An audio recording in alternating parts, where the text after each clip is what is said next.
우리 육신의 죽음 이후에 갈 수 있는 하나님의 나라뿐만 아니라 예수 그리스도를 통한 하나님의 나라가 이 땅 가운데 이루어지게 하셨던 그 뜻을 우리는 잘 알고 있습니다.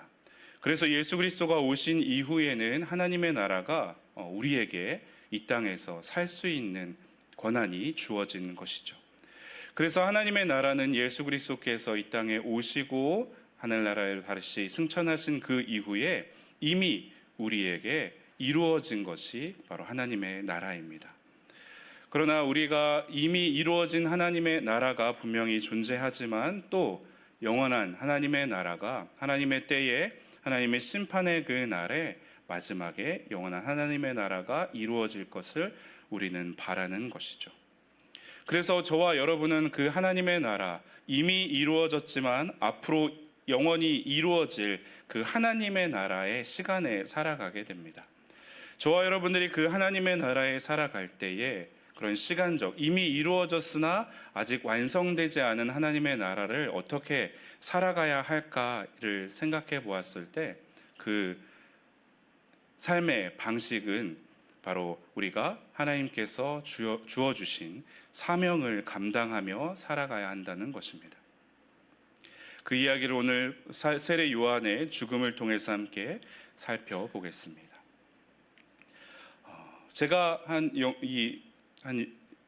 영화 배우의 인터뷰를 보면서 그 영화 배우가 이 소셜 미디어라고 하죠. 이런 인터넷에 자기의 이 사진을 올리고 자기의 글들을 올리는 것으로 인하여 좀 이렇게 사람들에게 알려진 사람이 있었습니다.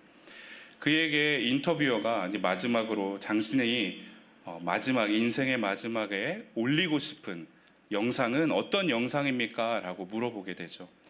그 영화 배우가 그렇게 고백합니다. 자기의 어린 시절의 영상이 있다면 그 영상을 올리고 싶다. 그런 이야기를 하더라고요. 왜 그런 이야기를 하게 되었느냐? 자신이 자기의 자녀가 있는데 그 자녀는 자기가 자기 어렸을 때의 모습을 보고자 한다면 자기 자신의 핸드폰을 꺼내서 그 수많은 시간 동안 어린 자녀가 태어나서 지금까지의 재밌고 슬펐던 기억들을 다 핸드폰 사진 혹은 영상으로 다 가지고 있는 것이죠.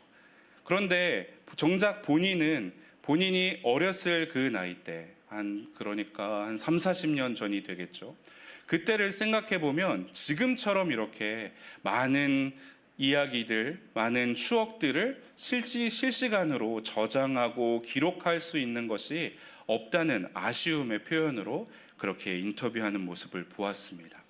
그러면서 하는 이야기가 자신의 어린 영상을 올리고 싶은 이유가 자기 어렸을 때의 모습을 보고 싶지만 그 속에 있는 자신의 돌아가신 아버지의 모습을 볼 수 있으면 얼마나 좋을까, 이런 인터뷰를 하는 것을 보게 되었습니다. 그렇게 생각해 보니까 저와 여러분들이 가지고 있는 이 미디어 안에 우리가 정말로 많은 이야기들, 추억들, 기록들이 담겨져 있는 것을 보게 되죠. 그래서 아주 작은 용량의 모습의 크기의 이 전자기기만으로도 어찌 보면은 우리의 삶의 전체, 우리의 인생에 있는 모든 전체의 이야기들을 담을 수 있을지 모르겠습니다. 과학기술의 발전은 지금 전 세계에 있는 모든 문자로 기록된 문서들을 기록할 만한 용량을 가지고 현재는 지금 막 우주를 찍고 있는 모습도 여러분들은 이 뉴스를 통해서 또 볼 수 있으실 것입니다.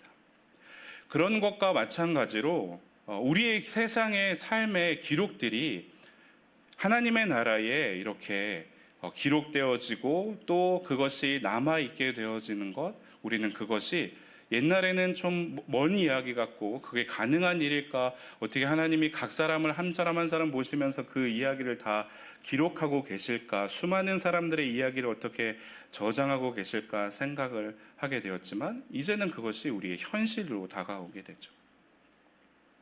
그런 것처럼 세례 요한의 삶도 성경에 기록되어 있으며 그의 삶을 하나님이 보시기에 우리가 어떻게 하나님이 기록해 놓으셨고 그의 삶과 또한 오늘 특별히 그의 죽음이 하나님 앞에 어떻게 기록되어 있는지를 통해서 우리의 삶도 그렇게 기록되어 있을 수 있구나 또 한번 함께 말씀을 상고해 보기 원합니다.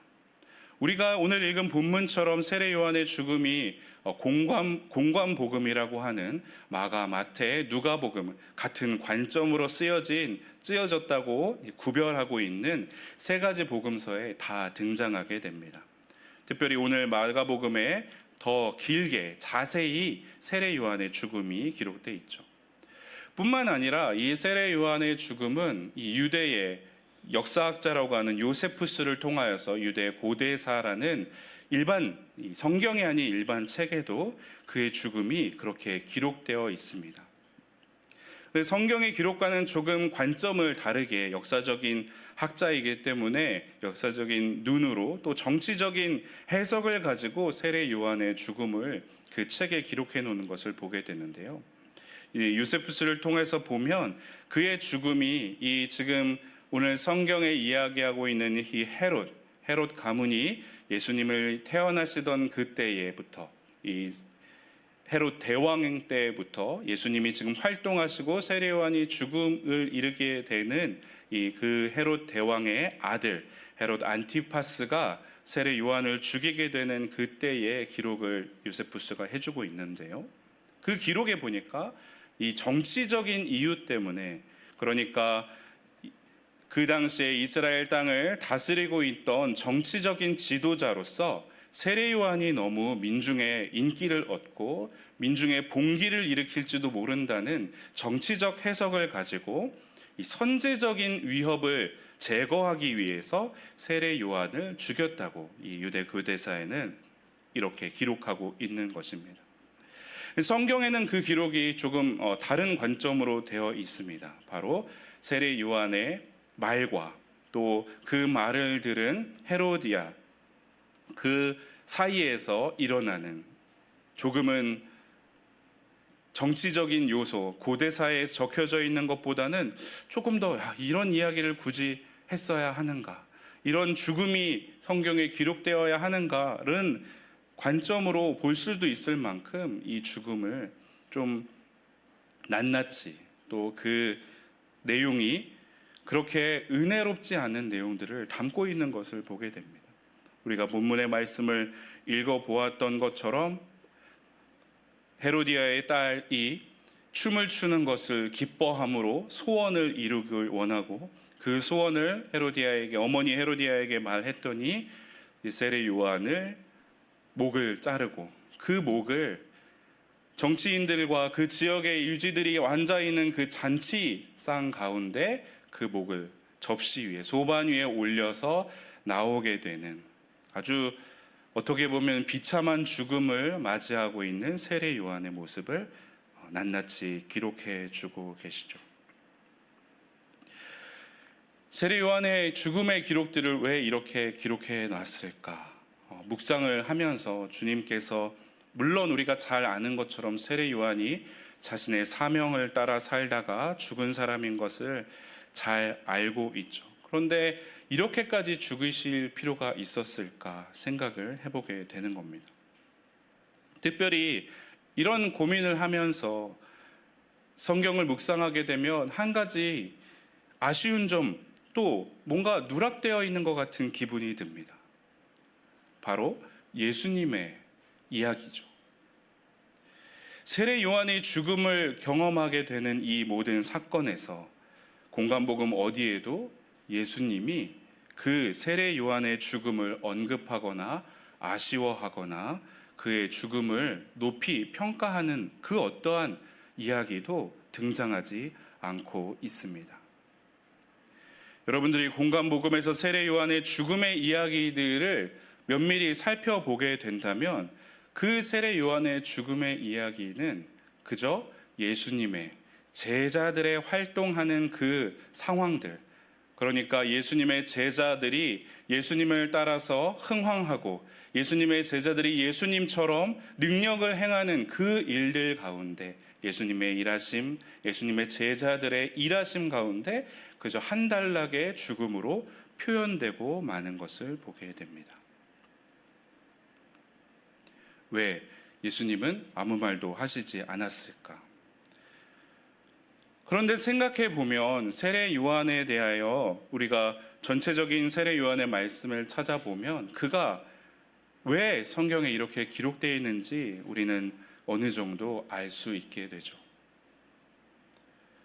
세례 요한이 처음 예수님을 만나 뵙게 될 때, 또 그가 등장하여서 사람들 앞에 세례를 주게 될 때의 그 모습은 어땠습니까?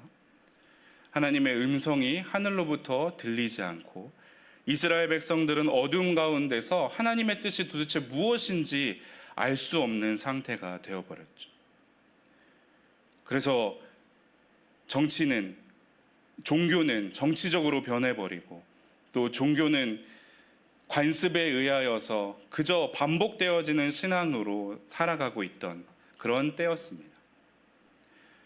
역사적인 종교의 변혁에도 우리가 잘 볼 수 있는 것처럼 종교가 그 기능을 마비당하고 또 변질되게 될 때 누군가 순수한 마음으로 하나님의 뜻을 찾고 그 뜻을 이루려고 하는 사람들이 생기기 마련이죠. 세례 요한도 그중 하나였습니다. 세례 요한은 사막으로 나가 메뚜기와 석청을 먹으며 주님의 뜻을 묻고 찾기 시작했습니다. 그의 결과가 어떻게 됐습니까? 우리가 잘 아는 것처럼 그는 400여 년 만에 하나님의 음성을 듣고 그 뜻을 분명하게 해석하고 행동하기 시작합니다. 그 대표적인 세례 요한의 메시지가 뭡니까? 회개하라. 천국이 가까이 왔다. 예수 그리스도를 통하여서 이루실 하나님의 나라가 가까이 왔음을 깨닫고 전하고 세례를 통하여서 그들의 더러웠던 과거들을 씻는 것이 세례 요한이 하는 일이었죠. 뿐만 아니라 그가 깨달은 것 한 가지는 무엇입니까? 하나님께서 나는 길을 예비하는 자로 보내셨구나. 나는 메시아가 오실 길을 준비하는 사람이구나. 그래서 나는 쇠하고 그는 흥해야 하는구나. 이 뜻, 하나님의 뜻을 분명히 알고 있었던 자입니다. 그래서 세례 요한은 계속해서 그의 사명을 감당하며 예수님은 드러나시고 자신은 그 모든 사명과 하나님의 뜻을 이루지만 자기는 빛이 드러나지 않고 그저 그렇게 사명을 감당하다 하나님의 나라를 가기를 소원했던 것이죠. 마가복음의 말씀을 통하여서 목이 잘려서 사람들, 하나님을 알지도 못하는 사람들, 혹은 하나님을 제대로 믿으려고 하지도 않는 사람들에게 목이 잘려서 쟁반 위에 올려져 어쩌면 비웃음거리가 되고 어쩌면 농락거리가 되어버린 그 세례 요한의 죽음은 사실 그가 가장 바라고 하나님께서 가장 기뻐하시는 일들이었다는 것이죠. 이것이 바로 세례 요한의 사명이자 우리가 하나님 나라를 살아가는 사명을 완수하는 태도이라는 것입니다. 어둠 가운데 있었던 우리를 빛으로 부르시고 빛의 자녀들처럼 행하라 하시며, 또한 실로암 교회의 이 표어처럼 거룩한 성품에 참여하여서 하나님의 뜻을 이루어가는 삶을 살도록 우리는 부르심을 받았죠.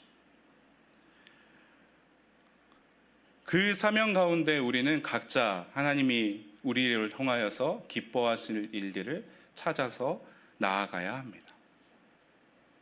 시대적인 상황, 우리에게 주어주신 은사와 사명들, 하나님의 뜻을 찾아서 우리는 살아가야 하는 것이죠. 그때에 하나님께서 우리에게 베풀어 주신 하나님의 나라가 이 단계 가운데서 완성되어지고, 또한 그 하나님의 나라를 살아갔던 삶이 우리 가운데 지속되다 영원한 하나님의 나라에 다시 들어가게 되어지는 것이죠.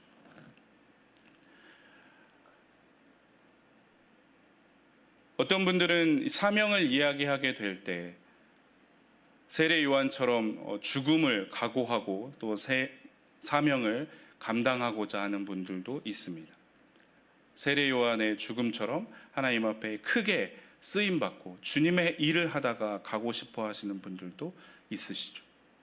그것이 참으로 하나님이 기뻐하시고 하나님이 원하시는 일이 될 수 있을지 모르겠지만 우리는 그 하나님의 뜻을, 하나님께서 주신 사명을 면밀히 살펴보아야 합니다. 하나님께서 무엇을 기뻐하실까요? 우리 모두가 세례 요한처럼 죽는 것을 기뻐하실까요? 좋은 날에 죽는 얘기해서 죄송하지만 저와 여러분이 다 목 잘려서 쟁반에 올라가면 하나님이 기뻐하실까요? 왜? 세례 요한처럼 그 뜻을 이루었으니까. 그렇지 않죠. 그러면 하나님이 가장 기뻐하신다고 하는 이 목회자의 자리에 여러분들이 다 소망을 가지고 소원하시면 하나님이 가장 기뻐하실까요?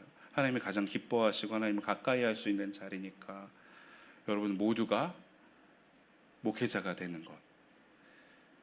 여러분 다 설교하시고 제가 설교 들으면 이런 구조, 하나님이 원하시는 구조일까요?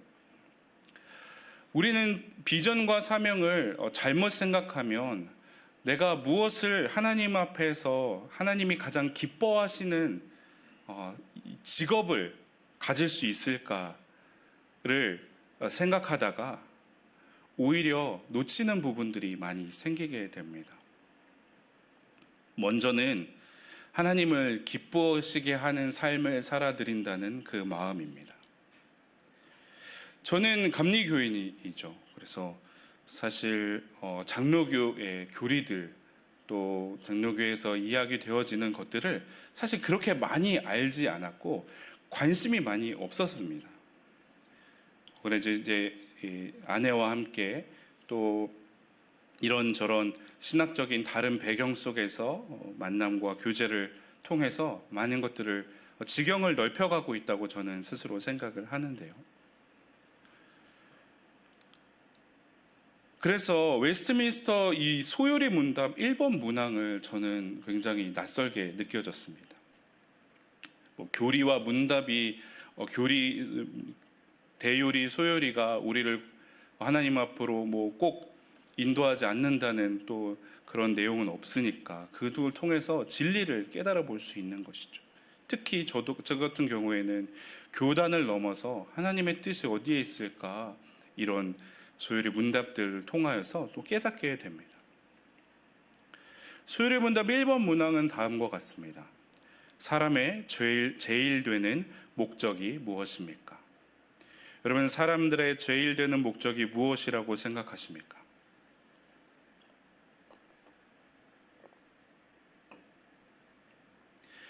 오늘 말씀의 이 흐름과 함께 생각해 본다면 사명대로 사는 것, 하나님을 기쁘시게 하는 삶이다 라고 신앙이 있으신 여러분들은 대답할 수 있으리라 생각이 듭니다.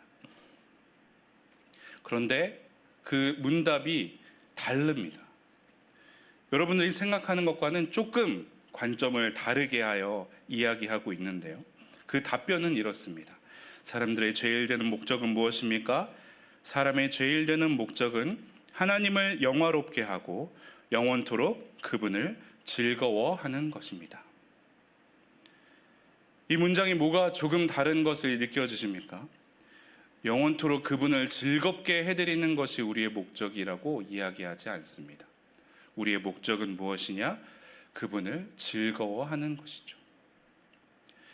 우리는 소명과 직업을 생각할 때에 내가 무엇으로 주님을 기쁘시게 할 수 있을까를 생각하고 살다가 정말로 우리가 해야 할 이 땅에서의 그 목적을 이루지 못하고 하나님을 기뻐하고 즐거워하는 이 일에서 소원해지고 소홀해지는 것을 보게 됩니다.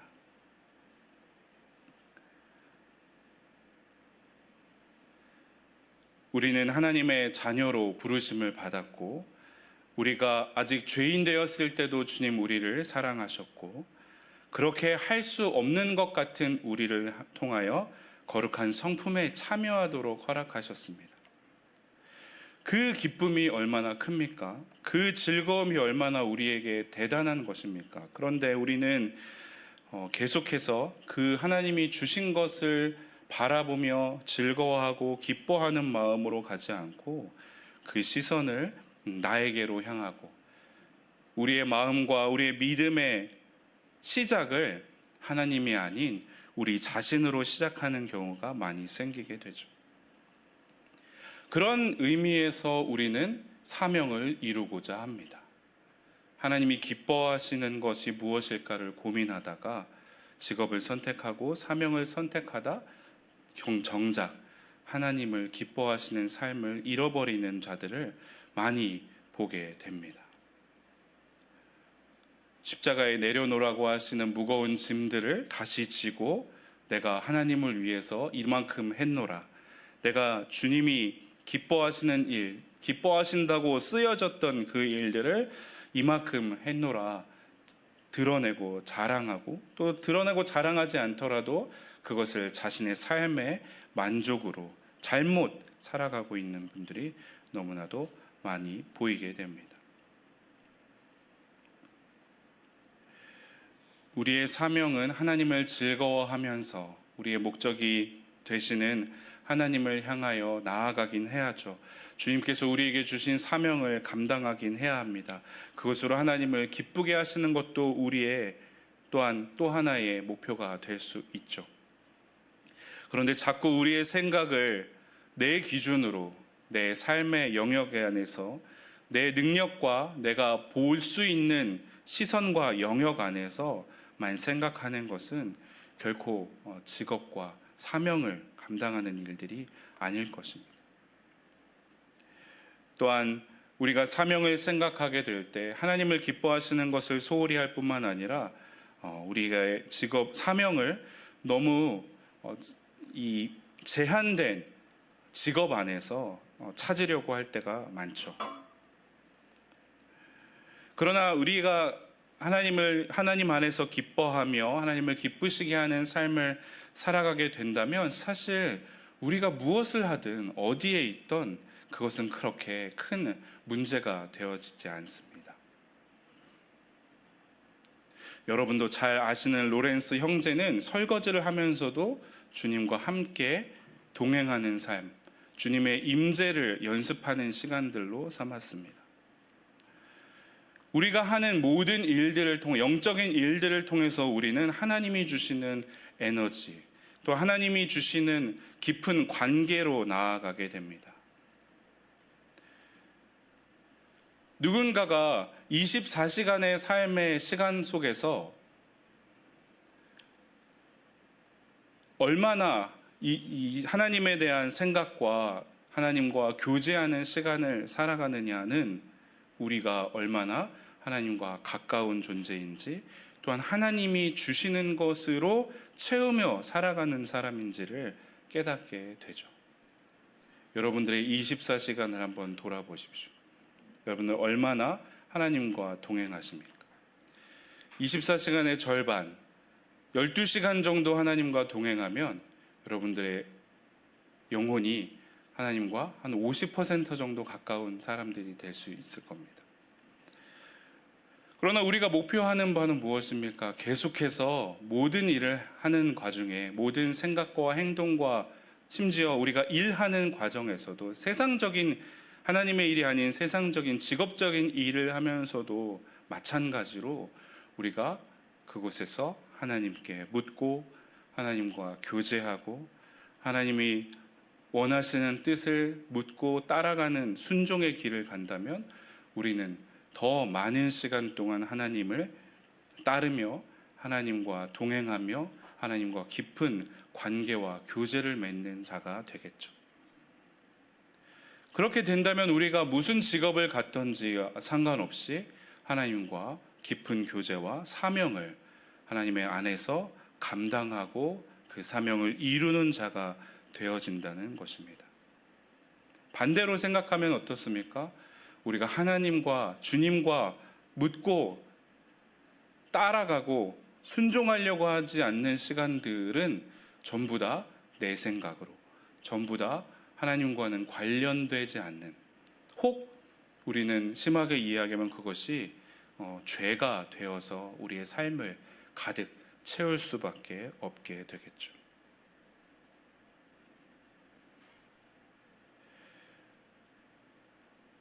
저는 이런 하나님의 나라가 이 땅 가운데에서 예수 그리스도를 통해서 이루어졌음을 너무나도 기뻐하며 감사하며, 또한 그런 삶을 살아가기 위하여 주님의 일들을 하고, 또한 교회를 개척하고 함께 성도들과 함께 그 일들을 해나갑니다.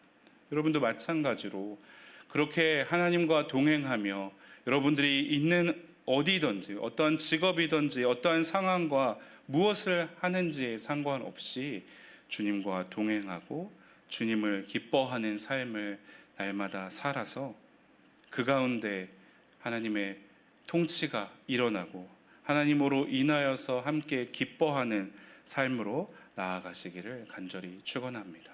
그러면 주님께서 함께 하심으로 말미암아 나타나는 놀라운 은혜들, 또 그 결과들, 우리는 너무나 쉽게 맛볼 수 있게 되겠죠.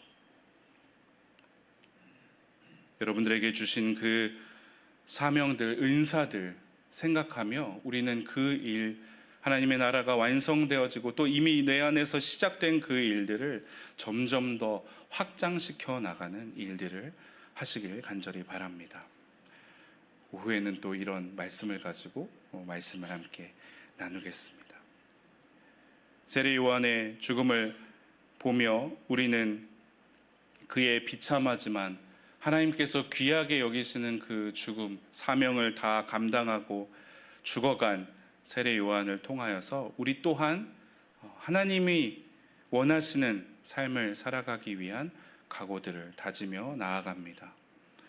2주년 동안 열심히 달려오신 여러분들, 누구보다도 주님을 기뻐하시기 위하여 달려오신 여러분들이라는 걸 잘 알지만, 또 새로운 한 해를 한 해 한 해 기록해 가면서 여러분들의 그 하나하나의 행적이, 한 주간의 예배와 삶이 주님 앞에 낱낱이 기록되어서 또 남아있을 것이라는 것을 생각하며, 또 한 해 한 해를 주님의 것으로 채워가고 주님이 기뻐하시는 일들로 말미암아 여러분들 가운데 개인의 삶에, 가정에, 또한 일터의 교회에, 여러분들이 머무는 그 지역에 하나님의 나라가 날마다 확장되어 나가는 여러분의 삶이 되기를 다시 한번 간절히 축원드립니다. 기도하겠습니다.